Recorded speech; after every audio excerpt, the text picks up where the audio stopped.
Hi hello ನಮಸ್ತೆ. ನಾನು ನಿಮ್ಮ ಪ್ರೀತಿಯ ಪಾವನಿ ಶಿವರಾಜ್. ನಾನಿವತ್ತು ತೋರಿಸುವಂಥ ರೆಸಿಪಿ ಗಾರ್ಲಿಕ್ ಬ್ರೆಡ್ ಮಾಡಲು ಬೇಕಾಗುವ ಸಾಮಗ್ರಿಗಳು ಹಾಗೂ ಮಾಡುವ ವಿಧಾನ ಹೇಗೆ ಅಂತ ನೋಡೋಣ ಬನ್ನಿ. ಹಾಗೆ ನನ್ನ ಚಾನಲ್ನ ಫಸ್ಟ್ ಟೈಮ್ ನೋಡ್ತಾ ಇರೋರು ಪ್ಲೀಸ್ ಸಬ್ಸ್ಕ್ರೈಬ್ ಮಾಡ್ಕೊಳ್ಳಿ. ಹಾಗೆ ಪಕ್ಕದಲ್ಲಿರುವ ಬೆಲ್ ಬಟನ್ನು ಕೂಡ ಕ್ಲಿಕ್ ಮಾಡಿ.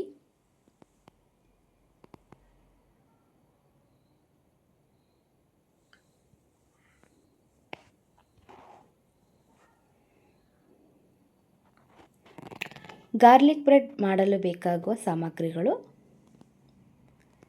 ನೋಡಿ, ನಾನಿಲ್ಲಿ ಜೋಡಿಸಿ ರೆಡಿ ಮಾಡಿ ಇಟ್ಕೊಂಡಿದ್ದೀನಿ.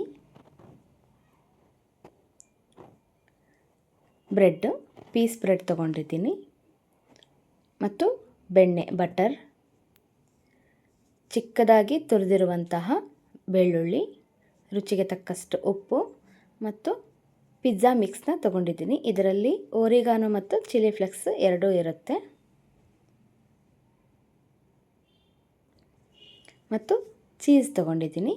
ಈಗ ಮಾಡುವ ವಿಧಾನ ತುಂಬ ಈಸಿಯಾಗಿ ಬೇಗ ಮಾಡ್ಕೋಬೋದು. ಈ ಒಂದು ಗಾರ್ಲಿಕ್ ಬ್ರೆಡ್ನ ಒಂದು ಬೌಲ್ ತೊಗೊಂಡಿದ್ದೀನಿ. ಆ ಬೌಲಿಗೆ ಈಗ ಬೆಣ್ಣೆನ ಹಾಕ್ಕೊತಾ ಇದ್ದೀನಿ. ನಿಮಗೆ ಎಷ್ಟು ಪೀಸ್ ಬ್ರೆಡ್ಡಿಗೆ ನೀವು ಗಾರ್ಲಿಕ್ ಬ್ರೆಡ್ ಮಾಡ್ತೀರೋ ಅಷ್ಟಕ್ಕೆ ಬೆಣ್ಣೆನ ಹಾಕ್ಕೋಬೋದು.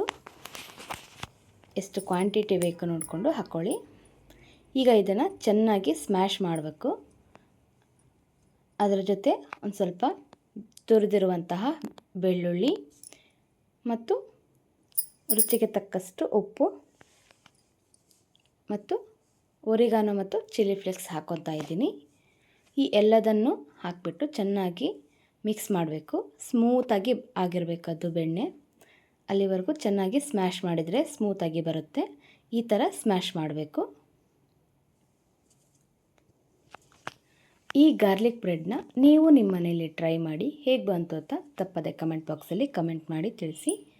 ಹಾಗೆ ನನ್ನ ಚಾನಲ್ನ ಫಸ್ಟ್ ಟೈಮ್ ನೋಡ್ತಾ ಇರೋರು ಪ್ಲೀಸ್ ಸಬ್ಸ್ಕ್ರೈಬ್ ಮಾಡ್ಕೊಳ್ಳಿ.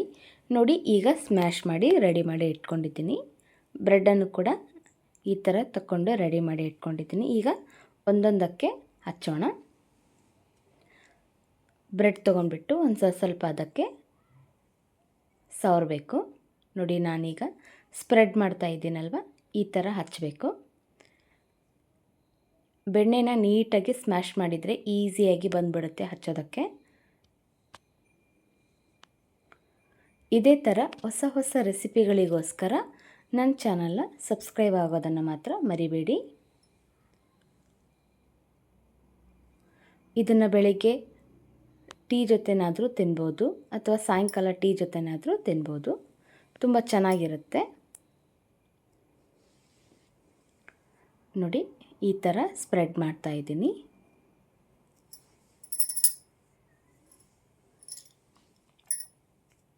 ಎಲ್ಲದಕ್ಕೂ ಕೂಡ ಇದೇ ಥರ ಬೆಣ್ಣೆನ ಹಚ್ಚೋಣ.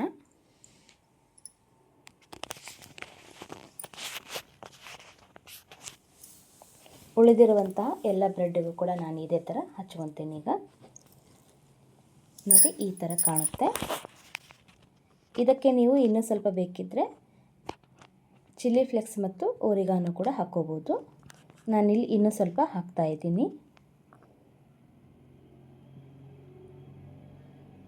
ಇಲ್ಲ ಅಂದರೆ ನೀವು ಅದರ ಬೆಣ್ಣೆಯಲ್ಲೇ ಇನ್ನೂ ಸ್ವಲ್ಪ ಓರಿಗಾನೋ ಮತ್ತು ಚಿಲ್ಲಿ ಫ್ಲೇಕ್ಸ್ನ ಹಾಕ್ಕೊಂಡು ಮಿಕ್ಸ್ ಮಾಡ್ಬೋದು. ಮತ್ತೊಂದು ಕಡೆ ಪ್ಯಾನನ್ನು ಬಿಸಿಯಾಗೋದಕ್ಕೆ ಇಟ್ಟಿದ್ದೀನಿ. ಇದ್ರ ಮೇಲೆ ಈಗ ಚೀಸನ್ನು ಹಾಕ್ಕೊತಾ ಇದ್ದೀನಿ. ಚೀಸು ಇಷ್ಟ ಇರೋರು ಸ್ವಲ್ಪ ಎಕ್ಸ್ಟ್ರಾ ಚೀಸನ್ನು ಕೂಡ ಹಾಕ್ಕೋಬೋದು.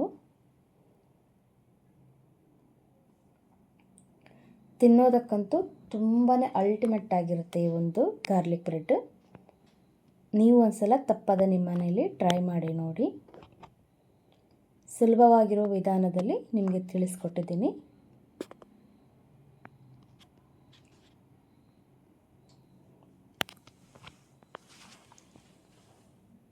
ನೋಡಿ, ಎಲ್ಲ ಬ್ರೆಡ್ಗಳಿಗೂ ಚೀಸನ್ನು ಹಾಕಿದ್ದೀನಿ. ಮತ್ತೊಂದು ಕಡೆ ಪ್ಯಾನನ್ನು ಆಲ್ರೆಡಿ ಬಿಸಿ ಮಾಡೋದಕ್ಕೆ ಇಟ್ಟಿದ್ದೆ. ಗ್ಯಾಸ್ನ ಲೋ ಫ್ಲೇಮಲ್ಲಿ ಇಟ್ಕೊಂಡ್ಬಿಟ್ಟು ಒಂದು ಸ್ವಲ್ಪ ಇದರಲ್ಲಿ ಬೆಣ್ಣೆ ಹಾಕ್ಕೊತಾ ಇದ್ದೀನಿ. ಬೆಣ್ಣೆ ಎಲ್ಲ ಕರಗಬೇಕು.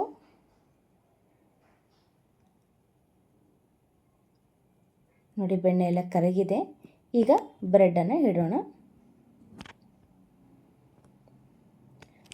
ಫುಲ್ಲು ಲೋ ಫ್ಲೇಮಲ್ಲಿ ಇಟ್ಕೋಬೇಕು ಗ್ಯಾಸನ್ನು. ಹಾಗಾದರೆ ಮಾತ್ರ ಈ ಬ್ರೆಡ್ಡು ಚೆನ್ನಾಗಿ ಬರುತ್ತೆ, ಇಲ್ಲಾಂದರೆ ಸೀದೋಗುತ್ತೆ. ಈಗ ಇದ್ರ ಮೇಲೆ ಒಂದು ಮುಚ್ಚಳನ ಮುಚ್ಚಿಬಿಟ್ಟು 1-2 ನಿಮಿಷ ಬಿಟ್ಟರೆ ಸಾಕು. ನೋಡಿ ಹೇಗಾಗಿದೆ, ಚೀಸೆಲ್ಲ ಕರಗಿ ಬ್ರೆಡ್ಡೆಲ್ಲ ರೋಸ್ಟ್ ಆಗಿರುತ್ತೆ.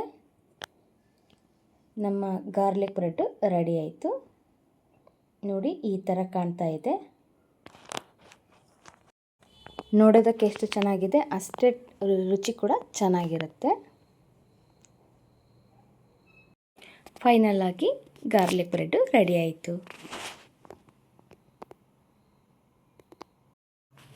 ಈ ವಿಡಿಯೋ ಇಷ್ಟ ಆಯಿತು ಅಂದರೆ ಲೈಕ್ ಮಾಡಿ, ಶೇರ್ ಮಾಡಿ, ಕಮೆಂಟ್ ಮಾಡಿ, ಪ್ಲೀಸ್ ಸಬ್ಸ್ಕ್ರೈಬ್ ಮಾಡಿ. ಹಾಗೆ ಪಕ್ಕದಲ್ಲಿರುವ ಬೆಲ್ ಬಟನ್ನು ಕೂಡ ಕ್ಲಿಕ್ ಮಾಡಿ. ನನ್ನ ಎಲ್ಲ ಹೊಸ ವಿಡಿಯೋಸ್ ನೋಟಿಫಿಕೇಷನ್ ನಿಮಗೆ ಫಸ್ಟ್ ಬರುತ್ತೆ. ಮತ್ತೊಂದು ವಿಡಿಯೋ ಜೊತೆ ಸಿಗೋಣ. Thank you for watching.